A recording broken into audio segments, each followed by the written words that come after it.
আচ্ছা, আন্ডারগ্রাউন্ড এটা এটা এটা এক ধরনের হচ্ছে ট্যাগিং এর রাজনীতি শুরু করা, অথবা হচ্ছে এটা আবার নতুনভাবে হচ্ছে একটা কি বলে এটা, মানে এই রাজনৈতিক কালচারটা আমরা চাই না। 24-এর অভ্যুত্থান পরবর্তী কোনো একটা পার্টিকে অন্য নামে ট্যাগ করা, তো এটা হচ্ছে শহীদদের যে স্পিড, সেই স্পিডের আকাঙ্ক্ষার পরিপন্থী। আমরা ইসলাম ছাত্র শিবির যদি দেখেন, গত 16 বছরে সবচেয়ে বেশি জুলুমের শিকার হয়েছে। শিবির সন্দেহে যখন কাউকে পাওয়া গেছে, তাকে নির্মম নির্যাতন করা হয়েছে। নির্যাতন করার পর তাকে থানায় দিয়েছে, থানায় দেওয়ার পর তাকে মামলা দেওয়া হয়েছে। ক্যাম্পাসে শিবিরের অস্তিত্ব তারা হচ্ছে সহ্য করতে পারে নাই। শিবির পাওয়া গেলে তাকে মেরে ফেলা পর্যন্ত বৈধতা এই দেশের সুশীল সমাজে যারা প্রতিনিধি ছিল তারা দিয়েছিল।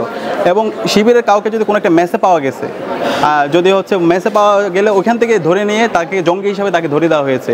শিবিরে কেউ যদি কোনো বিবাহ সাথী প্রোগ্রামে গেছে, ওখান থেকে ধরে নিয়ে যাওয়া হয়েছে।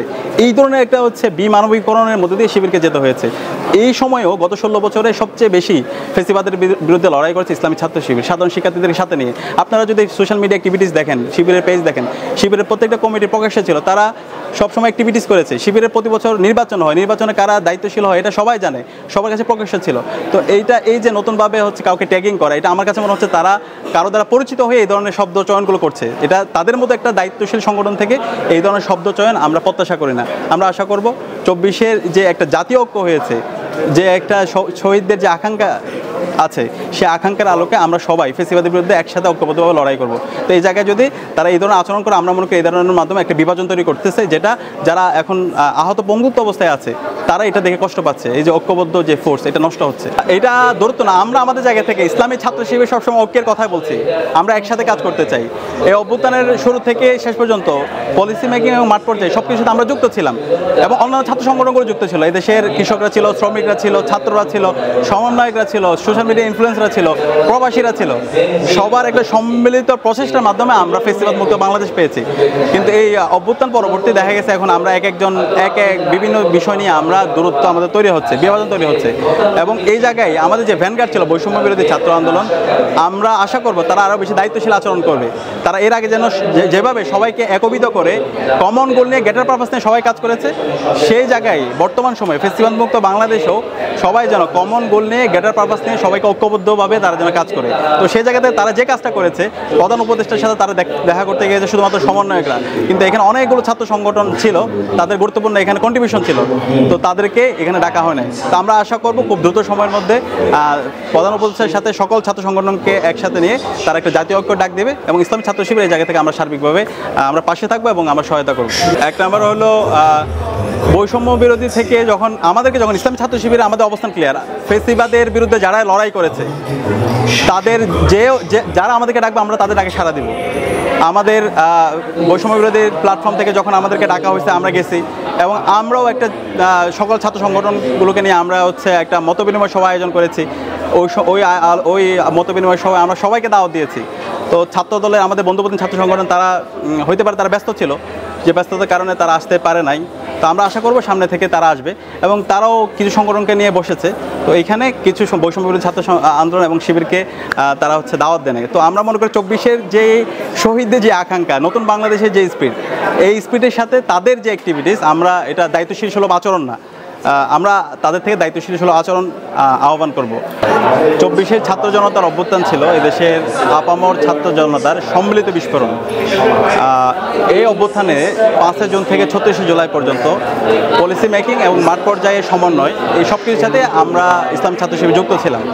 তো আন্দোলনের যখন আপনারা জানেন ঢাকা বিশ্ববিদ্যালয়ে 14 জুলাই যে হচ্ছে মিছিল হয়েছিল রাতে, তুমি কে আমি কে রাজাকার রাজাকার, এবং এর পরবর্তী দিন 15 জুলাই ঢাকা বিশ্ববিদ্যালয়ে ফ্যাসিস্ট হাসিনা, তার দোসর এবং নিষিদ্ধ ঘোষিত ছাত্রলীগ শিক্ষার্থীদের উপর নৃশংস তারা হামলা চালায়।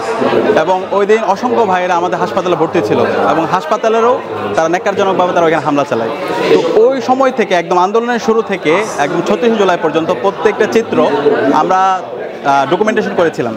এবং এই ডকুমেন্টেশন আমাদের তখন প্ল্যান ছিল 26 তারিখ একটা চিত্র প্রদর্শনী করার জন্য, এবং 26শে জুলাই যে চিত্র প্রদর্শনী সেদিন আমরা জাদুঘরে যোগাযোগ করেছিলাম, প্রেস ক্লাবে যোগাযোগ করেছিলাম, এরপরে হচ্ছে বাইরে আমাদের যে আপনার আরও কয়েকটা জায়গায় আমরা যোগাযোগ করেছিলাম।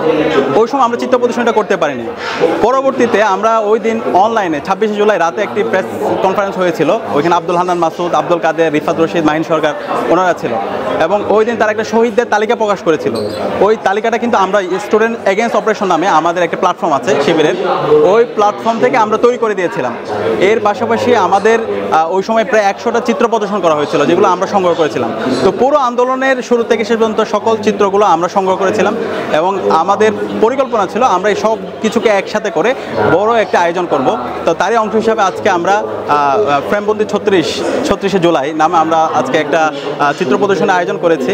তো এই চিত্র প্রদর্শনীর মাধ্যমে আলটিমেটলি আমরা একটা মেসেজ দিতে চাই যে এই শহীদরা, এখানে প্রত্যেকটা চিত্র দেখলে এক একটা ইতিহাস, প্রত্যেকটাই এই যে শহীদরা আবু সাইদ, মুগ্ধ, শান্ত, আলী রায়হান যারা জীবন দিল, তাদের যে আকাঙ্ক্ষা ছিল সে আকাঙ্ক্ষাটাকে যেন আমাদের মধ্যে আমরা লালন করি, আমরা যেন তাদের আকাঙ্ক্ষার কথা ভুলে না যাই। আমরা ফেস্টিভ্যাল মুক্ত বাংলাদেশ পাওয়ার পরে নিজেদের ব্যক্তিগত স্বার্থ এগুলো নিয়ে যেন আমরা ব্যস্ত না হয়ে পড়ি, বরং তাদের যে আকাঙ্ক্ষা ছিল, শহীদদের যে আকাঙ্ক্ষা ছিল, সে আকাঙ্ক্ষার আলোকে আমরা যেন আমাদের দেশটাকে বিনির্মাণ করি।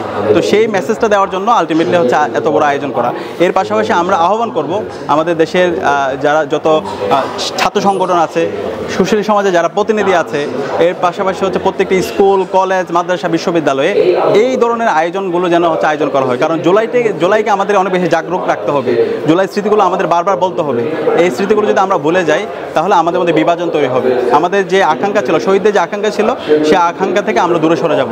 তো সেখানে এই ধরনের আয়োজনকে ইসলামী ছাত্র শিবির আমরা প্রত্যেকটা বিশ্ববিদ্যালয়ে আমরা এই ধরনের আয়োজন করবো ইনশাআল্লাহ সামনে। পাশাপাশি সকল ছাত্র সংগঠন এবং অন্যান্য সামাজিক সংগঠনকে আমরা আহ্বান জানাবো এই ধরনের যেন আয়োজন করা হয়। ছাত্রদেরকে বিতর্কিত করার জন্য এখানে অনেকগুলো হচ্ছে ফেসিবাদের দোষর কাজ করছে। আমরা ছাত্র জনতাকে আহ্বান করব তারা যেন সুশৃঙ্খলভাবে তারা তাদের দাবি দাওয়াগুলো উত্থাপন করে, কোনোভাবে যেন মব জাস্টিস এনশিওর না করে। ইসলাম ছাত্র শিবিরের জায়গা থেকে আমরা আমাদের যত লেখনী আছে, আমাদের যত কাজ আছে, সব জায়গায় আমরা এই যে ঐক্যবদ্ধ থাকার প্রতি আমরা আহ্বান করছি। আমরা শহীদদের যে স্পিরিট আছে সেই স্পিরিটটা লালন করার জন্য আমরা আহ্বান করছি। তো এই জায়গায় আমি দেশের আপামর ছাত্র জনতাকে আহ্বান করব আমরা যেন ঐক্যবদ্ধভাবে আমরা কাজ করি। একটা দেশ বিনির্মাণের জন্য আমরা আর কত রক্ত দেব, আমাদের যে কমন গোল ছিল সেই গোলটা নিয়ে আমরা গ্রেটার পারপাস নিয়ে যেন আমরা কাজ করি। তো এটা হচ্ছে আমাদের আকাঙ্ক্ষা এবং ইসলাম ছাত্র শিবির এই জায়গায় দায়িত্বশীল আচরণ করছে। অন্যান্য যে ছাত্র সংগঠনগুলো আছে তাদেরকেও আমরা আহ্বান করব তারাও যেন তাদের জায়গা থেকে দায়িত্বশীল আচরণ করে। সংকট এখানে একটা বিষয় হচ্ছে ফেসিবাদের দোষরা তো বসে নাই, তারা বিভিন্নভাবে শিক্ষার্থীদেরকে তারা বিভিন্ন ইস্যু কেন্দ্রিক তাদের মধ্যে নিজেদের মধ্যে কোন্দল তৈরি করার চেষ্টা করছে। তো এই জায়গায় শিক্ষার্থীরা যদি সচেতন থাকে আর আমরা যারা ছাত্র রাজনীতি করি আমরা যদি সচেতন হই, আমরা যদি ঐক্যবদ্ধ থাকি, তাহলে কিন্তু এই চক্রান্তগুলো করার সুযোগ পাবে না। তো আমাদের মধ্যে বিভাজন তৈরি করার জন্য বিভিন্নভাবে চক্রান্ত হচ্ছে। তো এই চক্রান্তকে আমরা হচ্ছে নস্যাৎ করতে হবে আমাদের ঐক্যবদ্ধ থাকার মাধ্যমে।